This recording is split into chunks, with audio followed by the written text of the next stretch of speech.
Notre expertise nous permet de développer des outils et des méthodes de gestion qui nous permettent de s'adapter à un monde qui est constamment en changement. On a le devoir, pour le bien des citoyens, des payeurs de taxes, de penser différemment, de faire différemment. Quand on choisit de devenir fonctionnaire, on choisit d'avoir une société meilleure, d'être au service d'une société meilleure.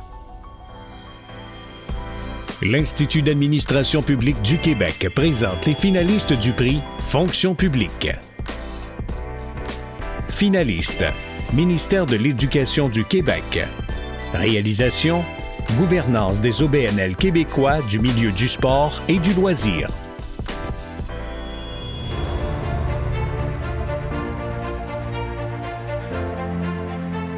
Le projet sur la gouvernance des organismes de sport et loisirs vise à développer des outils pour instruire les membres de conseil d'administration et les gestionnaires sur ce qu'est réellement la gouvernance et les rôles et responsabilités en tant que dirigeants et fiduciaires. Pour moi, c'est plus qu'un projet, c'est vraiment un changement de culture. Nous, on a des partenaires qui sont dans le milieu du sport, du loisir depuis toujours. C'est un milieu bienveillant, c'est basé sur des bénévoles, des parents impliqués qui avaient besoin de structure, qui avaient besoin d'être professionnalisés. Donc, notre projet, c'est de venir encadrer tout ça. Au début, il y avait une incrédulité et une réticence au changement des organismes de sport et loisirs qui s'est transformée après ça en une contamination au sein du milieu, ce qui a fait en sorte qu'il y a eu une adhésion complète au projet. C'est une approche qui est intégrée. Oui, on vient exiger des choses avec le code, mais on ne fait pas juste exiger, on vient les soutenir avec une formation qui est gratuite puis un guide de gouvernance qui est vraiment clé en main.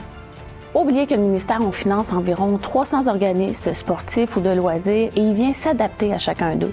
Qu'on soit une organisation sportive bien ancrée avec beaucoup de monde, ça s'adapte. Mais si on est un petit organisme de loisirs aussi, on va avoir des outils, ça va être plus facile. Donc pour nous, c'était vraiment important de répondre à ce besoin-là. Mais ce qui me rend le plus fière, c'est assurément mes équipes. On est précurseurs, il n'y en a pas d'autres qui ont fait ça, des projets comme ça. C'est une grande fierté pour nous. Finaliste, Service public et approvisionnement Canada. Réalisation, un projet novateur de colocalisation ministérielle pour un gouvernement plus agile et durable.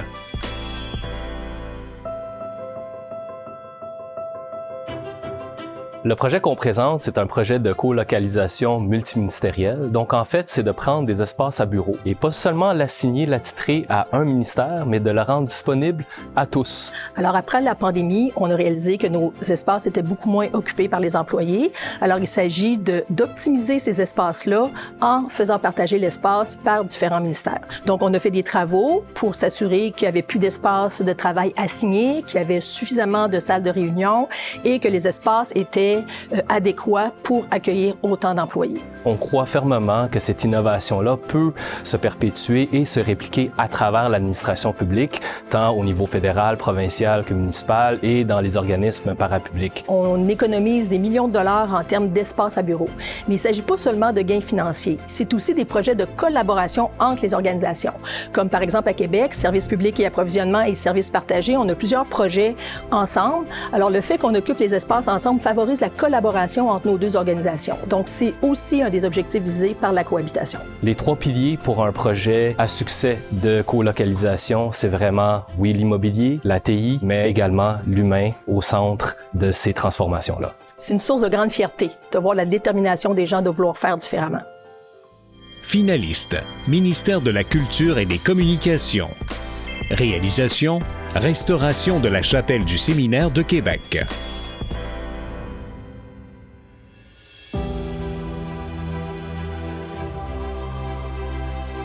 Le projet, c'est le projet de la restauration de la chapelle du Séminaire de Québec, qui est située dans le Vieux-Québec, donc un site historique très important pour la capitale nationale. C'est un projet qui a impliqué plus de 20 restaurateurs. Nous étions 3 chargés de projet à travailler à la planification, à l'encadrement et à la réalisation de ce projet de restauration. C'est le premier projet d'une aussi grande envergure qui a été réalisé par le Centre de conservation du Québec.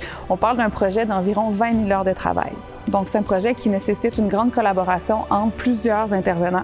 Donc, on parle d'intervenants patrimoine bâti comme les architectes, les ingénieurs, les artisans, par exemple, et la communauté de restaurateurs, évidemment. Ce qui nous rend le plus fiers par rapport à la concrétisation du projet, c'est la collaboration, parce qu'on a pu travailler ensemble, plusieurs restaurateurs, mais pas seulement. C'est aussi le privilège d'avoir travaillé dans un lieu baigné de lumière et d'histoire. Puis finalement, c'est la confiance qui nous a été accordée accordée par notre client, le Musée de la civilisation du Québec. L'expertise que le Centre de conservation détient aussi en patrimoine bâti nous permet d'être vraiment chef de file en conservation du patrimoine et être une inspiration pour les générations futures. Les partenaires des prix d'excellence de l'administration publique du Québec souhaitent bonne chance à tous les finalistes.